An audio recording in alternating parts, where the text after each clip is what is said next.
As to Marx's problem with family, consider this.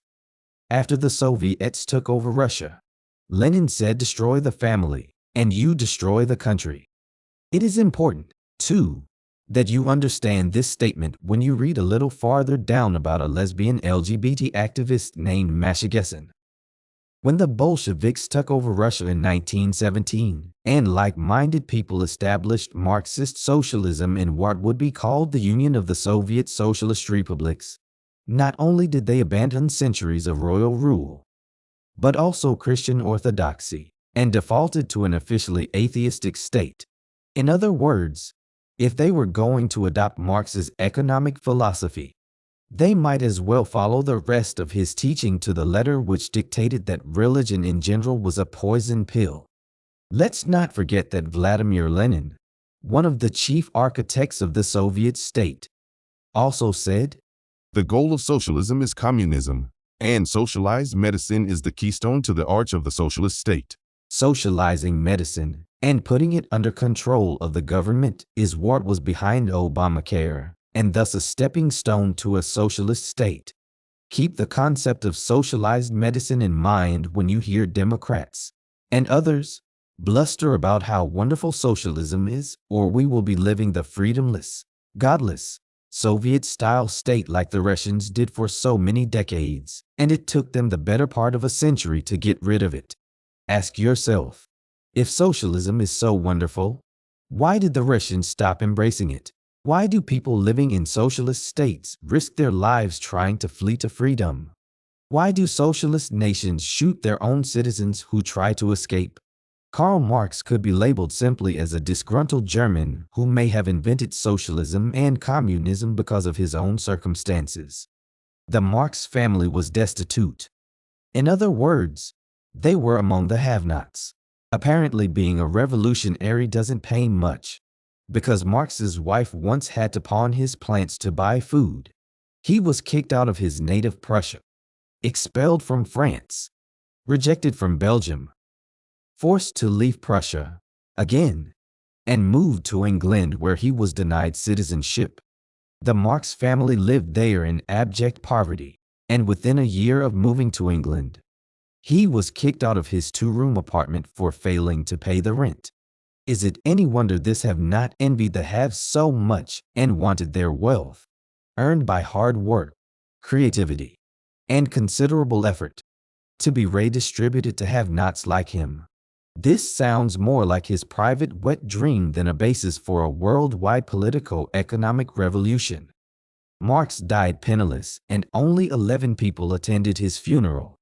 His colleague and benefactor, Friedrich Engels, was apparently generous enough to take care of Marx to some extent because he agreed with his philosophy, so Marx gave him credit by naming him as co-author of his books. That having been said, is this broke and homeless man whose 150-year-old ideology has indoctrinated American youth to believe he is a role model really a man we want to exalt as an expert in finance and economics?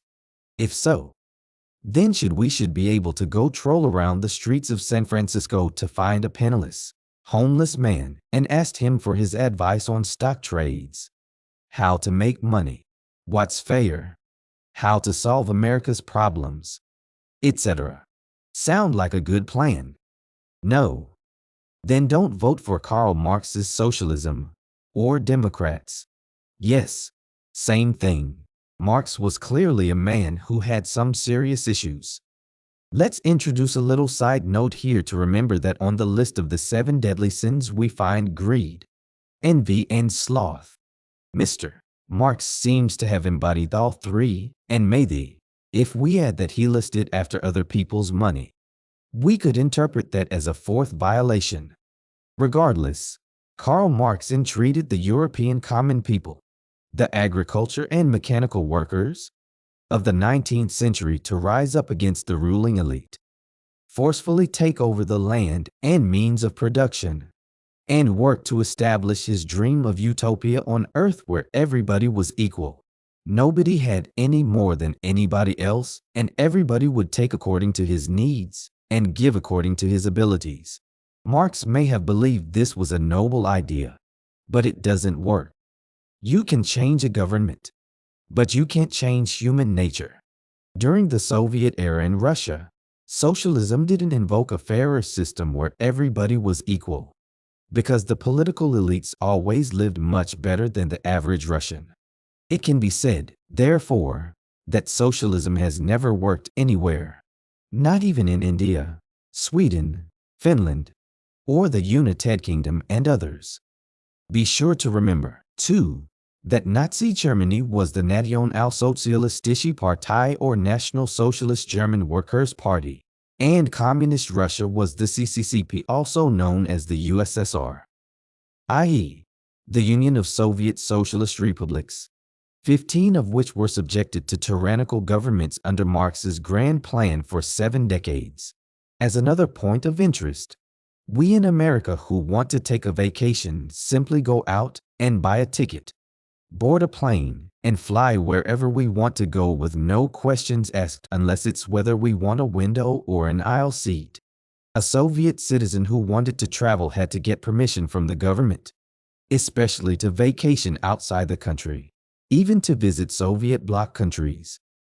Had to go through an interview by a political officer and pass what was tantamount to a socialist civics exam to be sure the traveler was of the right political persuasion and had the right mindset before leaving the country and going anywhere they might denigrate the Soviet system and make it look bad, or could be persuaded there was something better on the other side of the Iron Curtain. Moreover, they wanted to be sure their citizens wouldn't find out the communist-owned media had been lying to them about life outside their socialist utopia. The only American movies shown in the Soviet nations showed gangsters shooting up Chicago or homeless people living in boxes. Anything that showed the West to be a horrible, dangerous place. We in the West always thought Russia was a communist country, and its tentacles reached out in all directions to spread the Marxist philosophy. But communism is the end game Marx had in mind. According to Marx, socialism is the final stage before achieving communism, which in the Marxist mentality is a situation where people can be happy in a classless society in which everybody is equal. Nobody has any more than anybody else. Nobody owns anything, because the state owns everything, etc. This was Marx's concept of utopia. But utopia on Earth is not possible, because people are not equal regardless of the efforts of socialists.